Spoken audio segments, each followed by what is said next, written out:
बिस्मिल्लाहिर्रहमानिर्रहीम नहमदुहु व नुसल्ली अला रसूलिहिल करीम अम्मा बाद। मोहतरम नाज़रीन इकराम, एक साहब हैं अब्दुल हफीज़ साहब, उज़ैर नाम के ताल्लुक़ से इन्होंने कमेंट किया है, अस्सलामु अलैकुम हज़रत, उज़ैर नाम का मतलब क्या होगा। इसके अलावा और भी काफ़ी सारे कमेंट हैं उज़ैर नाम के ताल्लुक़ से। वालेकुमुस्सलाम वरहमतुल्लाहि व बरकातुहू। सही तलफ़ुज़ आइन के साथ है उज़ैर। आइन है, जा है, या है और आखिर में रा है। आइन के ऊपर पेश के साथ उज़ैर, ये इसका सही तलफ़ुज़ है। उज़ैर जो है एक जलीलुल क़द्र पैगम्बर का नाम है। कुरान करीम की सूरह बकर के अंदर अल्लाह रब्बुल इज़्ज़त ने इनका वाक़या भी बयान फरमाया है। इसके अलावा सूरह तौबा के अंदर भी अल्लाह रब्बुल इज़्ज़त ने इनका इसमें गिरामी जिक्र फरमाया है।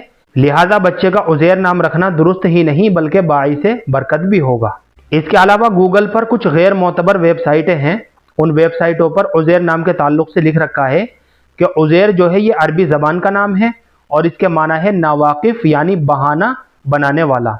मैं आपको बताता चलूँ, ये जितनी भी मालूमात बताई हुई है ना गूगल के ऊपर उज़ैर नाम की, ये सारी की सारी रॉन्ग इन्फॉर्मेशन है और गलत मालूमात है। उज़ैर जो है ये अरबी ज़बान का लफ्ज़ नहीं है, जिसकी वजह से अरबी ज़बान में उज़ैर के माना नहीं मिलते। लेकिन बच्चे का उज़ैर नाम रखने के लिए सिर्फ इतनी निस्बत काफ़ी है, ये अल्लाह के एक नबी का नाम है, पैगंबर का नाम है, हज़रत उज़ैर अलैहिस्सलातु वस्सलाम। इतनी निस्बत काफ़ी है बच्चे का ये नाम रखने के लिए।